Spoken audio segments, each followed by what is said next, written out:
My hearing is all messed up. There's a child over here somewhere. I can't make and making baby sounds, and I just want to thank the parents.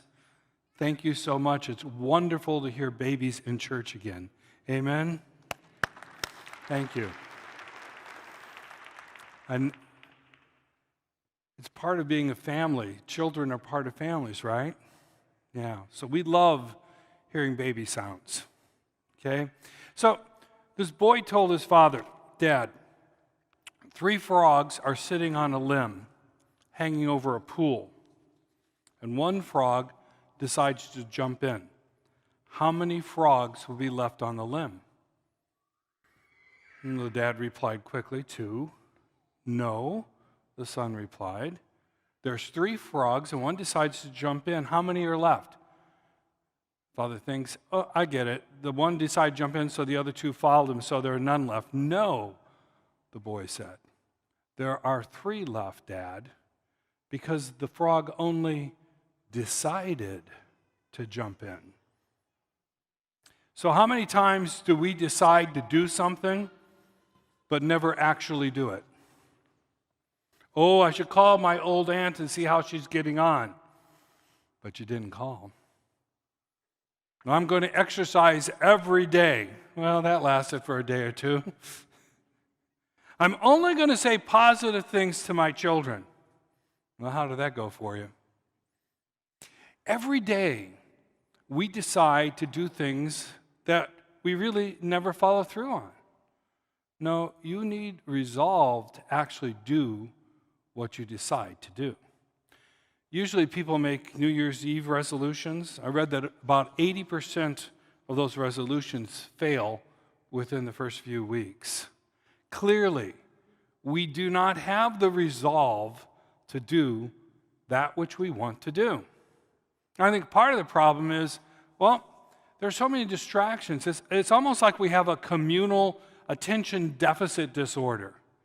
And we cannot concentrate our focus on one thing before something else gets in our way and pulls us away from that. And as we go to that, we get pulled to something else. The busyness of our lives distracts and gives us convenient excuses for not doing what we decided to do. And oh yes, who doesn't like a good excuse?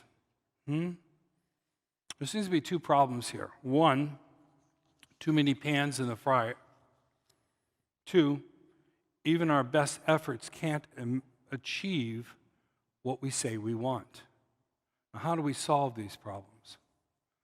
Well, let's do what Christians do. Let's look at how Jesus did it. In today's gospel, Jesus, who is resolved to do what his Father has asked him to do, but the truth be told, he'd rather not do it that way. He'd rather find another way. I mean, who in their right mind would want to face torture and death if they could avoid it? So he cries out to the Father. He cries out for help. And the Father gives him the strength to do what he must do. Now, follow me.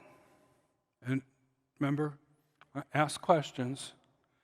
Because I think it all boils down to whether or not we believe in the existence of God. If you do believe,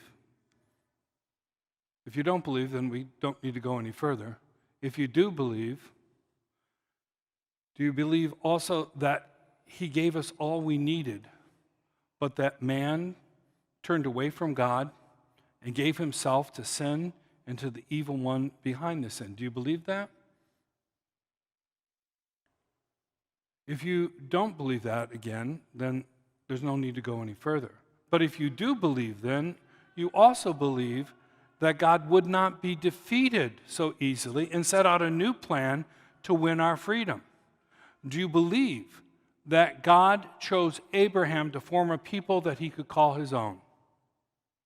Come on, I need the heads moved. This is your way of participating, okay? All right? Do you believe that over the centuries, the Father formed this people? Do you believe that he rescued his people from slavery and gave them the law and gave them a land of their own? Do you believe that he sent prophets and taught his people the sacrificial worship to prepare them for the final rescue? This was the spotless lamb that would take away their sins. This was a huge reveal in God's plan. And do you believe that God became one of us in the form of Jesus, fully human and fully divine? Do you believe that Jesus became the spotless lamb for humanity? For if the cost of sin is death, Jesus allowed himself to be nailed to that cross to die for us. Do you believe this? Then if you believe all this, you can see that we humble creatures have been caught in a cosmic struggle between good and evil. And we, your soul and my soul, are the prize. And so much of this cosmic battle depends on our choices. Do we resist the temptation to do our will, or do we submit ourselves to God's will? Yet we're only human. In a supernatural fight, our efforts are feeble. We fall short over and over, leaving us vulnerable and afraid. We simply cannot do it on our own. No amount of human resolve is enough. Well, if you believe that God has a plan, and if you believe that he has shaped and prepared us for this plan, and if you believe that God himself became one of us, but with supernatural power, then you must also believe in the concept of grace. Grace is when God shares a portion of his life with us. Grace is not natural, it is supernatural.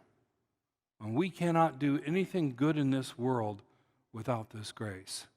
God's living life and power within us.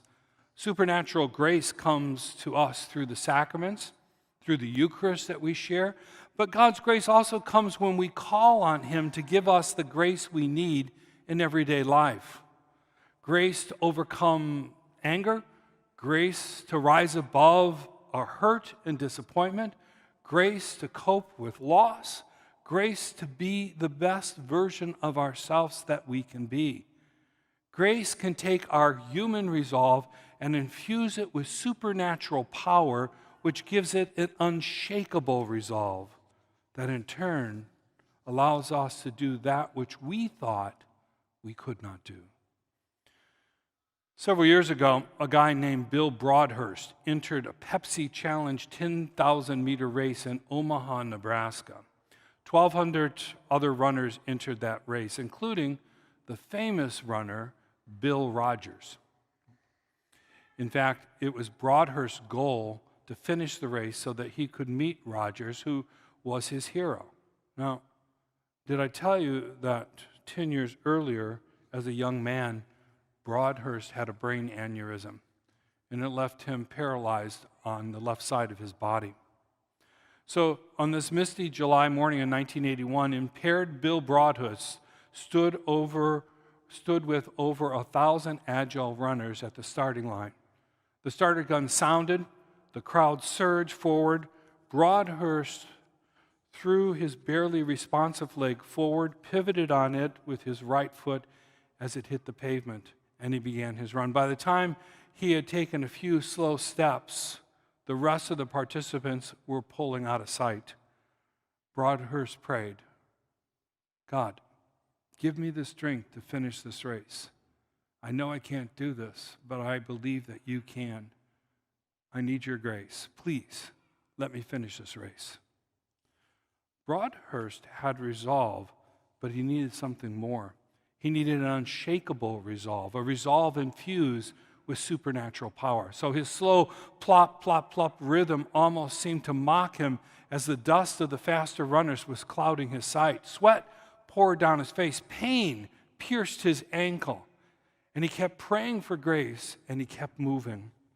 One foot awkwardly in front of the other, over and over and over again. Broadhurst was still running when they had taken down the banners. The traffic began to flow on the roads again, and there really was nothing left to tell you that would even been a race, and yet he was still running, the only person still in the race. 2 hours ago, the famous runner Bill Rogers had won the race, and now Bill Broadhurst was nearing the place where the finish line had been. A couple of kids rode up on their bikes beside him and began to taunt him. "Hey, mister, are you still running the race? It's been over for hours, and somebody else won. Why don't you quit? The race is over." Now, there is always going to be voices in your head telling you to quit, to throw in the towel. You don't have what it takes. You don't have to do this. And so it was with Broadhurst. In pain, laughed and mocked at by children, making a fool of himself, that's enough to break anyone's resolve. But Broadhurst had prayed for God's help, and God filled him with an unshakable resolve. And Broadhurst replied to those voices of defeat, "I can't quit, I won't quit. I have to make it to the end. I have to meet my hero at the end of the line." And he kept running. Now, word of Broadhurst's situation reached Bill Rogers. And Bill Rogers, in his ordinary life, had dedicated himself to working with other abled people. So he gathered some of the runners, they found the banner, they reposted the banner, they pulled a line, the finish line, put it back up, and Bill Broadhurst stumbled across that line, out of breath, in pain, but when he looked up, there stood his hero, Bill Rogers, who took off the ribbon from his neck and placed it around the neck of Broadhurst and said, "You're a winner because you never quit." My friends, we cannot let our disappointments, our failures, this evil-spawned virus shake our resolve to finish the race with faith. Because at the end of the race, our hero, Jesus Christ, will be there waiting to give you the victor's crown. Please stand.